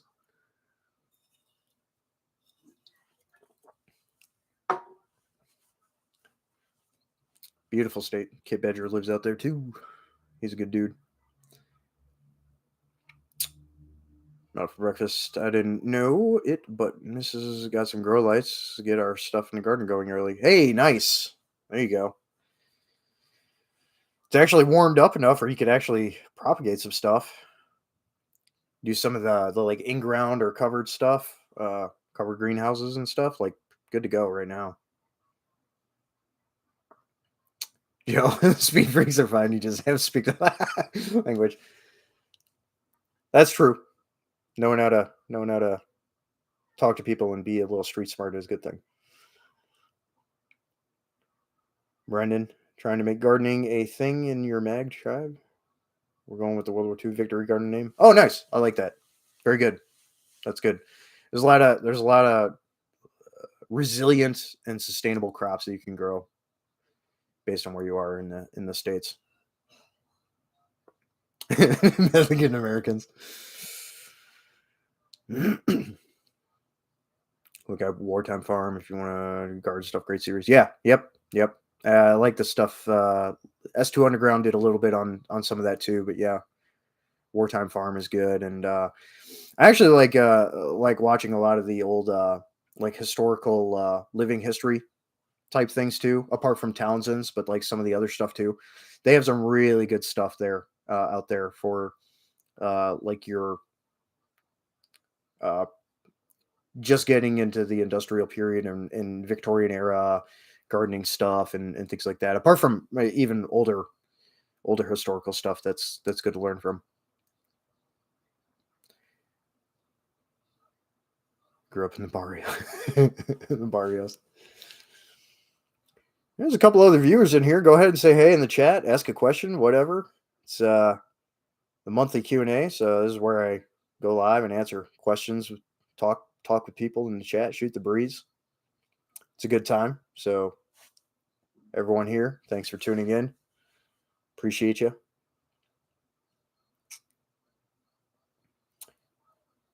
For those that don't know, I am a professional metal musician and vocalist, apart from being a professional in the private security industry for the last 17 years, and also an Army veteran, and also an artist. I like to paint, I like photography, a number of different hobbies and interests.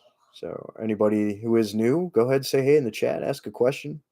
Doesn't have to be about the stuff we're talking about or whatever. Just about anything goes. That's what Southwest Idaho is, a giant desert in the valley surrounded by pine forests and snow. Yep, you're in a bowl. Similar to Pueblo, Colorado area. maybe a little less arid than there. But yeah, put it in the dirt. Most of it will grow. It's easy and hard at the same time. Rewarding to feed yourself. Yes, it is very much so. As I was saying, we even have like community gardens here. I'm in a very green slash eco friendly kind of city here, and yeah, I'm still living in a city now. I'm near an airport. It's easy for work travel needs and stuff. But there's a lot of community gardens around here. A lot of people that have gardens and stuff, and it's just good. It's just good stuff. Yo, Morgan, metal just grows box turtles. Hey, turtles can be a food source too. Oh, those are kind of small, but yeah, turtles, frogs, whatever nature can give you, just about.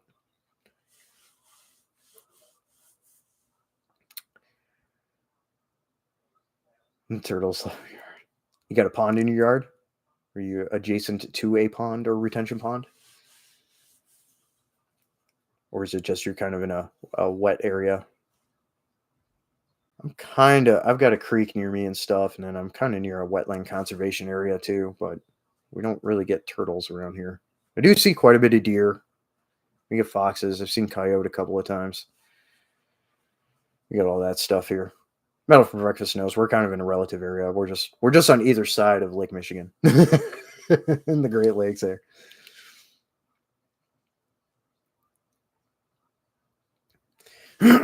Damn, hour and a half already. Cool.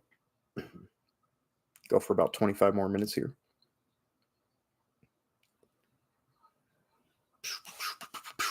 Make sure I'm not missing anything. No, doesn't look like it. Unless somebody is commenting and I can't see it for whatever reason. I know a couple of people, to include our good friend Douchebag's brother Dick. He was trying to comment a while back in a live chat and it just wasn't popping up for some reason. He's been been given the shadow by the screw tube. Lakes and swamps around you. Yeah, makes sense. This is worth pausing your movie for. Well, thanks, man. Appreciate you.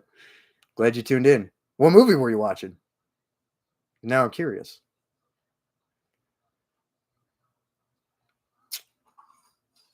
Do like a good movie.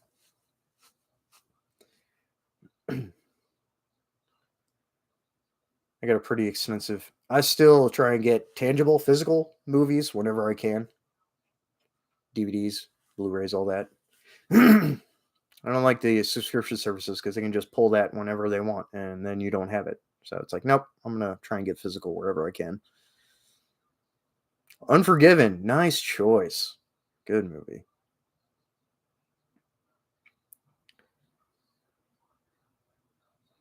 I watched a couple of nights ago. I watched the Wild Geese because it's one of my favorite like old school 60s 70s era movies.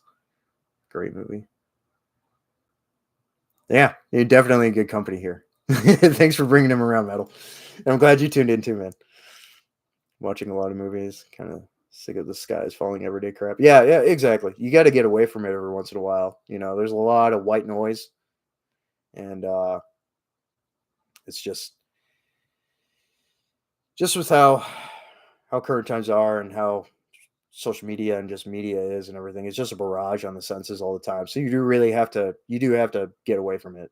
That's why I go on hikes. I go do a bunch of that stuff. Is Cousin Dick on Rumble? I don't know. I'm not on Rumble, so I don't know. I mean, he's still relatively active on here. They just did a live stream with John Alpha Charlie Concepts, who just popped in a little bit ago. They do their live stream every once in a while. I try and catch that whenever I can. He's a good dude. He's a good dude. I don't know if he's on Rumble though. He might be.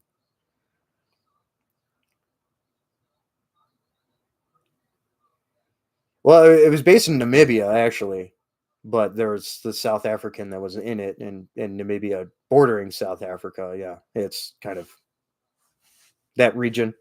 You know, the Bush Wars.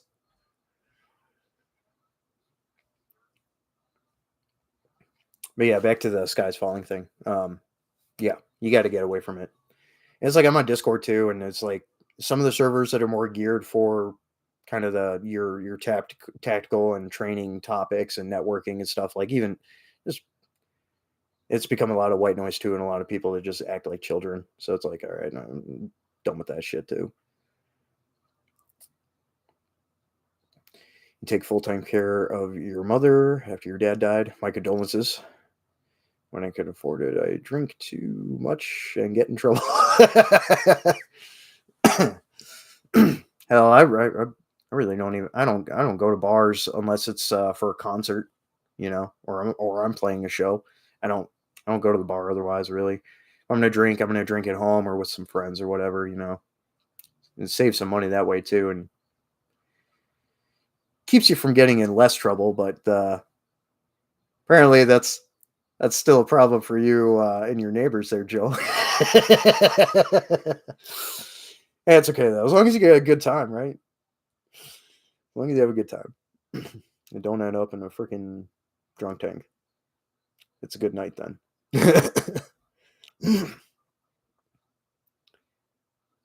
Nah. I like you, Joe. I like you. You're right. You're right at home. You're right at home in the crew. Uh,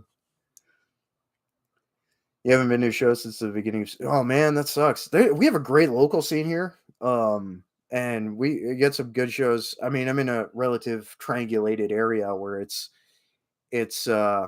easy enough to get to like Minneapolis, Minnesota, or Milwaukee, Wisconsin, or even Chicago if I really feel like going to Chicago. Most of the time, I don't, but there's a lot of good shows that come through, and we get some good shows coming through my town too. I saw Origin on the Chaosmos tour just like 2 years ago or whatever. That was a really good show. I go to shows every once in a while. We have a really good local scene here too, though. So, and I'm active in the scene too. So, do a lot of networking. Put it out there. Do a lot of band logos, album artwork, design stuff too. Apart from the actual music side of things. So,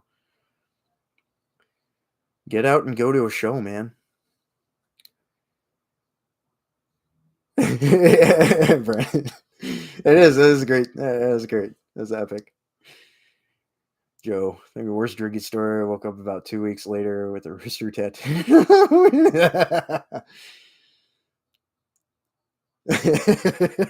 That's great. Poor Pecker.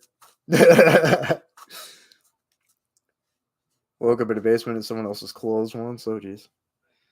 Metal for breakfast. You just get tickets. Something every Father's Day. Not anymore. Ah, sorry to hear that, man.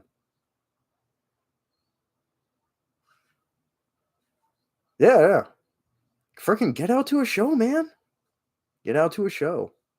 See what's going to be coming near you. There's some good tours and stuff going on that have been going on and that are going on right now. I know Black Dahlia Murder will probably be back through its your way sometime. I want to see them with Brian. I've seen Black Dahlia several times over the years, but and that was with Trevor.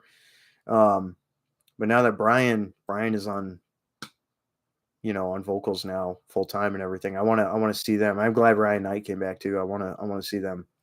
Haven't I didn't get to see the Verminous tour. Um, Well, they played Milwaukee Metal Fest, but I missed that too because the tickets were egregiously expensive. I also wanted to see like Sanguisuka Bog and some other bands that were playing a couple of. It was all spread out. It was weird. It was a 3-day festival that was way overpriced for individual day tickets. It was crazy.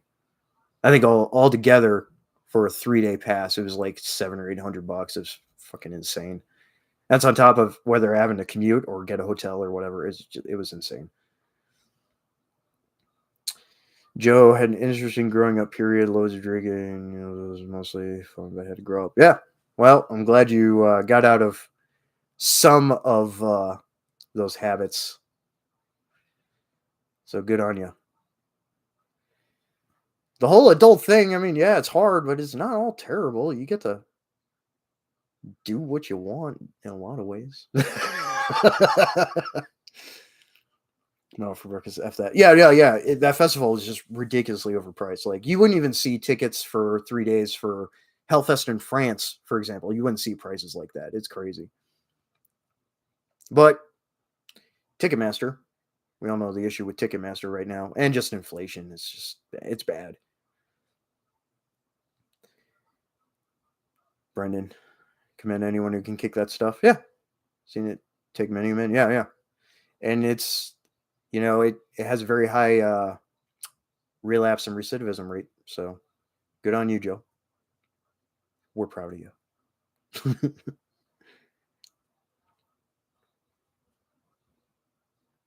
Sucks most of the time unless you get your chores done and you're planning to have some fun. Yeah, well, I mean, seize the carp. Carpe diem. Get it?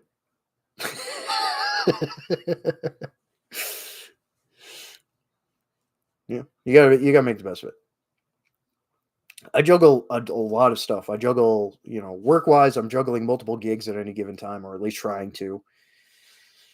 And then music wise, got a lot of projects going on there. That's both a labor of love as much as a hobby and something else in a professional space. But also, apart from that, you can absolutely still make time to go out and do things in the wild.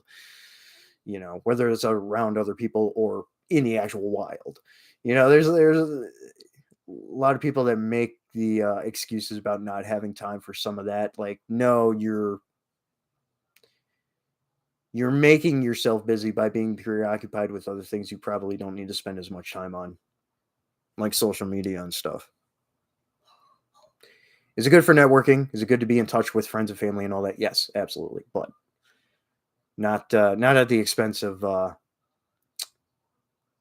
putting you in a mental hole or depriving, using it so intensely and so reliant on it that it's depriving you from doing other things that you want to do. So.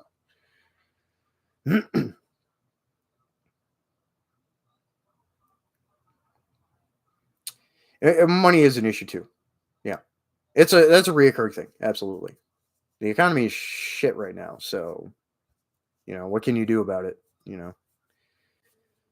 Have to work more or try and work your way up.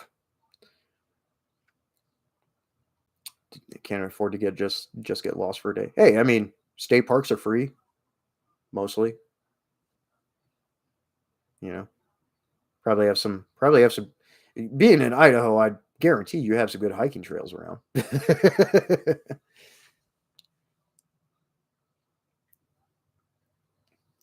Mountains are gorgeous out there. You got a lot of good hiking trails around here too. Hit those a lot.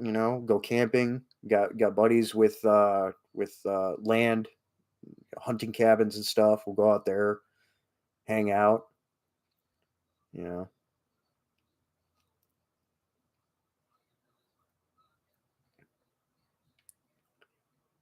last 16 months, been paying off bills and getting caught up. Dad left UMS. Yeah, unfortunately, that's the case a lot of the time. I know a couple other people that are dealing with that right now.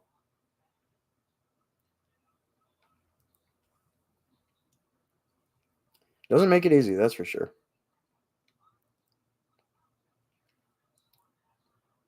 You'll work through it though. It'll get better.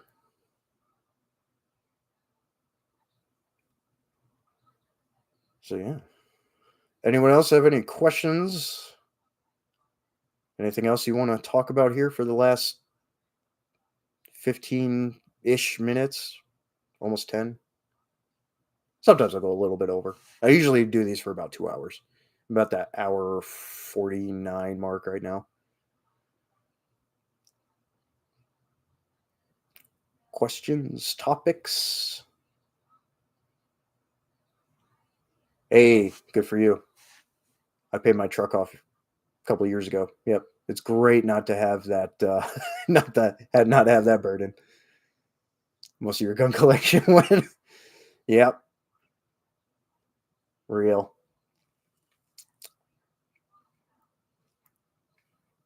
I've kept my collection fairly small. You know, then I can focus more money on spare parts and ammo.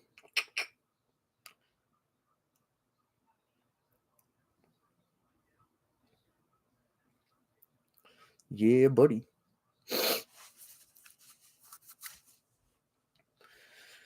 And guitars. I do need to get another guitar. I'm a Jackson fanboy as far as instrument guitars go. Jackson is my jam.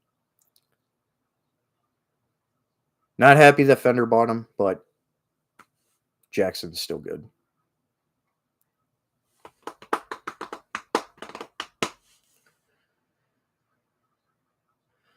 And Line 6 amps. Big Line 6 amp fan. Joe, you're down to 3 at the moment. After you dig yourself out, Glock 17 build cut for Red Dot. Nice. My EDC, my daily CCW is a Gen 5 Glock 23. It's got the cut with the plate and everything for a red dot, but I don't run a red dot on it. I've shot irons for a lot longer than dots, and that's just what I'm comfortable with. I've shot a lot with dots too, but just for me personally, completely subjective. It does not give me any advantage. I think it was just the way I was trained in operationally how we do stuff. Stuart, RMRs are nice. They are nice. Honestly, I've had some time with the new Vortex Defender Red Dot 2. I'm not mad at it. It's pretty nice dot for the price. Carry a Taurus G3 Toro is the most modern gun you have. Oh, nice. Taurus. I'm not going to say anything about Taurus. That's a nice choice.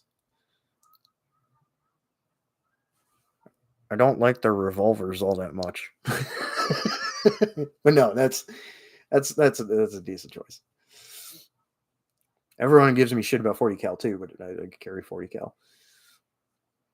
Like 22s, 23s, M&P 40s. I like Smith & Wesson M&Ps quite a bit too. Competition build. Nice. Very nice. They were old Taurus revolvers, way better made than modern ones. I will agree with that, absolutely. And this is coming from me too, because I really like old Wedleys, and they have horrific out of timing cylinder issues. Horrific, but I don't know what it is. This is a really sweet old wheel gun. The old Smith & Wesson and Colt Police revolvers aren't bad either. They're fun. They're just fun to shoot.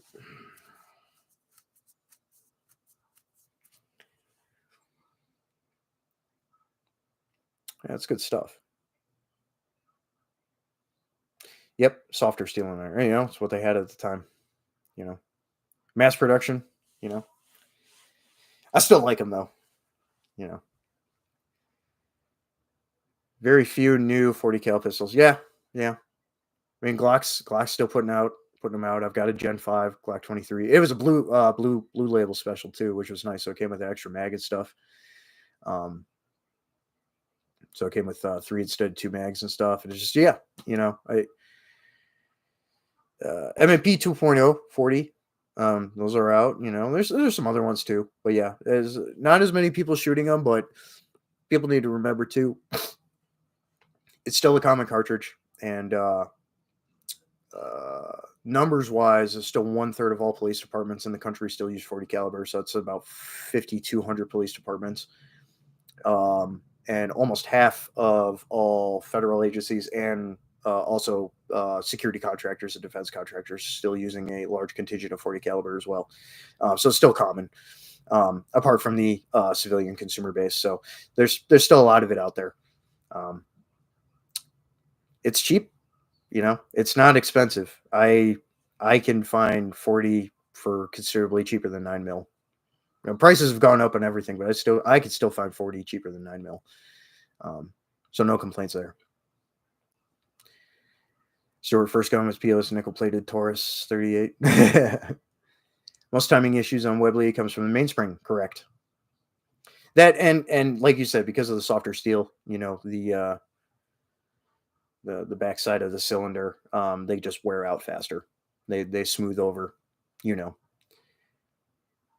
Old Nagant revolvers, those are pretty cool too. I agree. Around 2000, quality control went downhill. Yeah, mid 90s, huh? Okay, yeah, interesting.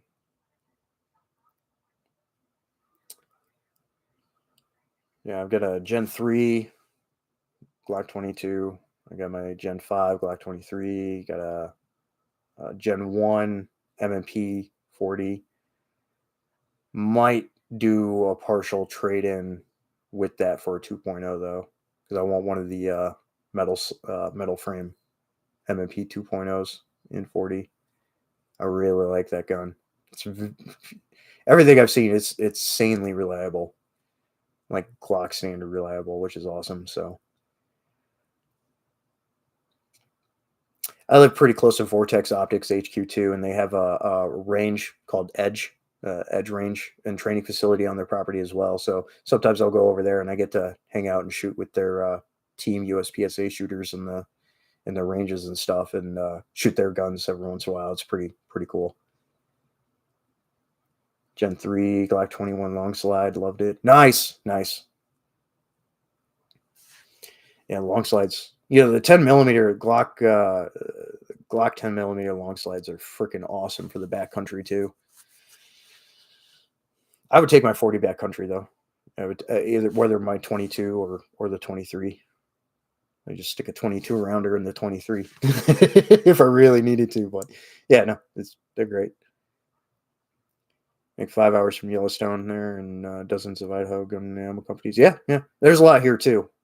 We got BCM here. We've got ADM here. We've got Vortex. We've got Highland. We've got a bunch. Um, and like with all the crap going on in Illinois, I told the DS Arms and the Zastava Arms USA guys, are like, hey, just move north across the border. We'll take you. You're more than happy to come up here. Won't be nearly as painful of a logistical relocation than moving to a state, 3 states over, 1,000 miles away, whatever. Just just hop over the border this way. We'll take you. So that's good stuff. Illinois is doomed. Yeah. Yeah. I still have some family that live there too. And I tell them, I'm like, get out. Just get out. And my grandparents live there too. My mom's parents, they live there as well. Western Illinois. So a better part of Illinois, very close to the Quad Cities of Iowa, just on the other side of the Mississippi. But yeah, it's not good. It's not good. Just like, dude, get out. That or let the balkanization happen and we could just wall off Chicago. Y'all could just stay there. And Chicago can be fun. I love the museums, and one of my favorite burger joints is in Chicago. It's called Kuma's Corner. If anyone knows it, it's a metal bar. They got really honking big themed burgers. Really good craft brews, and they're just blasting metal in there. I love it. And of course, concerts and stuff, concert venues and stuff. But other than that, there's nothing redeeming about Chicago or Illinois. It's overpriced, terrible laws, rampant crime. Yep, makes me sad. Never been east of Wyoming yet. Not planning on it. I mean, my state, we're kind of a last bastion here. We're surrounded, kind of surrounded. We do connect with Iowa down in the corner and stuff. Iowa's still good. Michigan's okay. Could be better. Minnesota, not great either. But we're okay here. We're going to keep it that way. Wyoming's gorgeous though. Idaho's gorgeous. Montana's gorgeous. I've been out to Montana, and I've been out to Colorado, on and off a bit, and I've actually never been to Idaho. I need to go out to Idaho. And then I've actually been talking to Randall Grunt Proof about going out to the Sierras whenever he's there because he bounces around a lot. Other than that, lived in Texas as a kid for a while. That was cool, but I don't miss the heat.